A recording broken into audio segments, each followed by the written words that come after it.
Il-Prim Ministru Joseph Muscat qal li l-akbar sfida li għandu pajjiżna quddiemu mhijiex fil-kompetittività, iżda n-nuqqas ta' sens ta' ġustizzja bejn l-irġiel u n-nisa. Dr. Muscat qal dan waqt konferenza li tellet fil-Parlament li trattat l-intrapiża f'Malta u ġabet taħt saqaf wieħed bosta rappreżentanti tal-ekonomija Maltija. Waqt li saħaq fuq il-bżonn ta' bilanċ, qal li l-estremitajiet bħal dawk li qed timbotta l-oppożizzjoni ma taw ebda riżultati. Qal li Malta hija gburija li l-Forum Ekonomiku Dinji klassifikana bħala l-aktar ekonomija stabbli fid-dinja u li flimkien ksibna tkabbir ekonomiku bla preċedent u naqqasna l-faqar.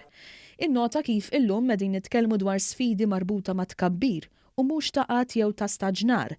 Sostna li l-pajjiż mhux se jtella ħitan u se jibqa' miftuħ għan-negozju anki biex jilqa' għan-nuqqas ta' ħaddiema fis-suq tax-xogħol.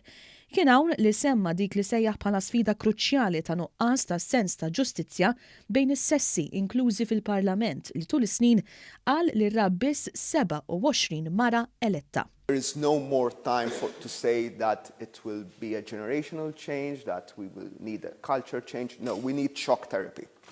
Because until now, other things have not worked out. Dr. Muscat tkellem ukoll dwar l-isfidi li qed tħabbat wiċċhom magħha l-Ewropa. Qal li waqt li l-Ewropa mhix fuq quddiem fl-oqsma tal-intelligenza artifiċjali jew l-innovazzjoni, tista' tkun fuq quddiem fil-qasam tar-regolamentazzjoni hekk kif qed tagħmel Malta f'diversi setturi fosthom dak tal-blockchain. What we're doing is that we're taking a technology and an area that is totally unregulated, where there is the Wild West, and we are proposing that we should regulate it. And regulation gives certainty to investors.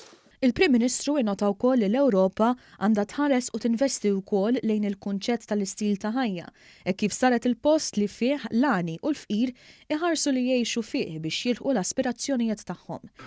Dwar l-aħħar żviluppi brabta ma' Brexit, Dr. Muscat qal li l-Gvern jagħti segwi bitħassib dak li qed jiġri fir-Renju Unit u mhu kuntent xejn bil-qagħda li qed tiżvolġi.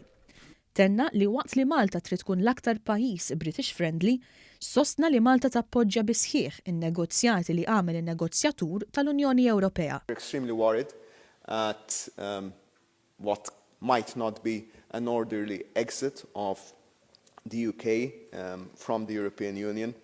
We subscribe to the idea that, it is the UK that needs to get its house in order. There's nothing else that we as European Union can do. Il-Prim Ministru qal li ħares b'mod pożittiv lejn l-idea li r-Renju Unit jitlob estensjoni tat-terminu taż-żmien, iżda qal li jrid ikun hemm raġuni valida bi pjan ċar.